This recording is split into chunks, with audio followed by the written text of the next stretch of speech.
Magandang tanghali mga kabay. So meron po akong approve repair dito, 39918. So ang model pala nito mga kabay, DCD805. Ayan. So gumagana to mga kabay pero wala na siyang hammer. Puro na siya drill. Kahit itapat mo pa sa hammer, puro drill na. Kapag tinapat mo naman sa pang screw, nakalagay doon, puro drill na rin. So ang sira niya mga kabay ay yung transmission is A. Ayan po. Ito po yung ipapalit natin. Ayan, bago po yan. May kasama na po yung chuck. So sira din yung chuck. Pero dahil kasama na, hindi ko na sinama sa estimate yung chuck. Dahil yung transmission is A niya, meron na po siyang kasamang chuck. Pero hindi po lahat ng transmission mga kabay may kasamang chuck ha. Ito lang. Ayan. So yan po yung ikakabit natin dito mga kabay. So tara mga kabay, samahan nyo ako kakabit natin. So yan mga kabay, nakalas na natin yung screw. So pwede na natin tanggalin to. Pero bago yan, syempre, kakatingin muna natin to. Ay, meron pa pala. Yan. Parang meron pa ulit. Baka dito. Oh, wala na. Ito pala sa likod. Kalimutan ko tanggalin.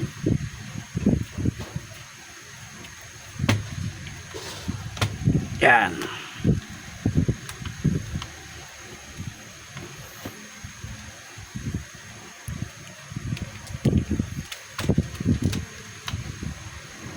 So yan mga kabay, nakalas na natin.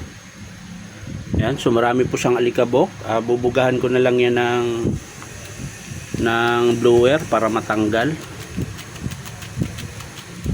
Tapos dito, ayan, alug-alugin lang natin yan hanggang sa mahugot nyo yung kanyang transmission na luma.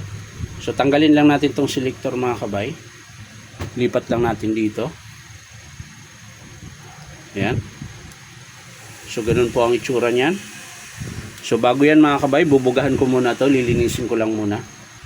So ayan mga kabay, nabugahan ko na po ng hangin. Kaya natanggal na po yung mga alikabok. So syempre balik na natin. Ayan. Balik natin yung bagong transmission. Angat nyo lang yan mga kabay, tapos tusok nyo. Yan. Tapos dahan-dahan lang, kailangan lapat siya mga kabay. Lapat na lapat siya dapat. So ayan mga kabay, lumapat na siya. Ayan. So lalagyan lang natin to ng screw.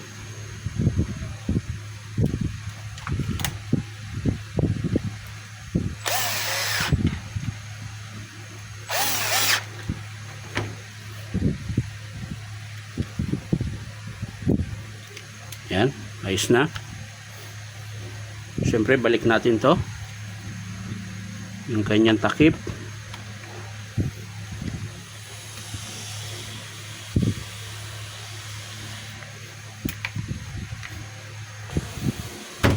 So yan mga kabay, lapat na. So lagyan muna natin to ng screw.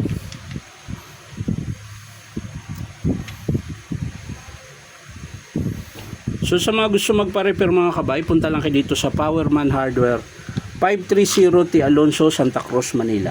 Ayan. So dito nyo rin po mabibili yung transmission ng cordless na DeWalt. Ayan. Pero yung mga original lang mga kabay, yung mga nabibili sa online na hindi naman original, wala pong piyesa po yun. Madami po kasing pumupunta rito mga kabay, nabili nila sa online, parang halagang 2.5 lang yata ang presyo. So wala po siyang pyesa.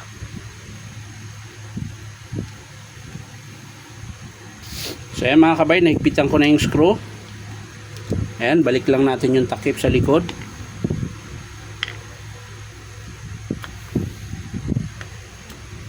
Ayan. Tapos yung 4 na screw.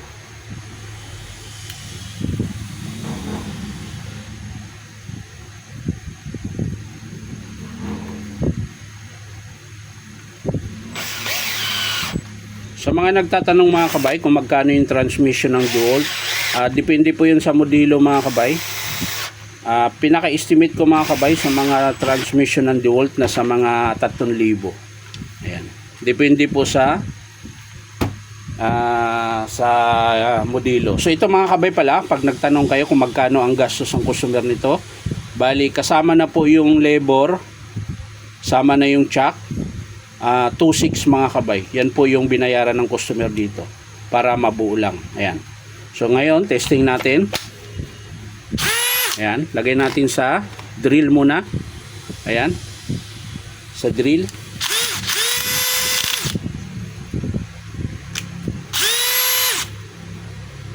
Testing lang natin.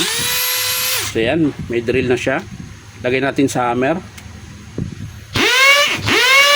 Yun, oh, lakas na ng hammer niya mga kabay.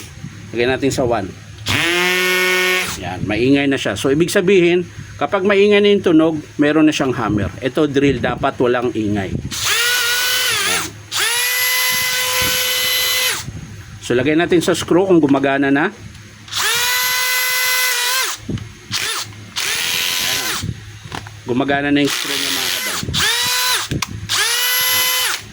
So kompleto na siya, may hammer, may drill, tapos meron na rin siyang torque. Ayan. So ulitin ko mga kabayan, pinalitan lang natin dito sa DCD-805 na cordless, 18 volts, non-DeWalt, transmission is 8 tsaka chuck. So yan lang mga kabayan, maraming salamat sa panonood at palike and share na rin po.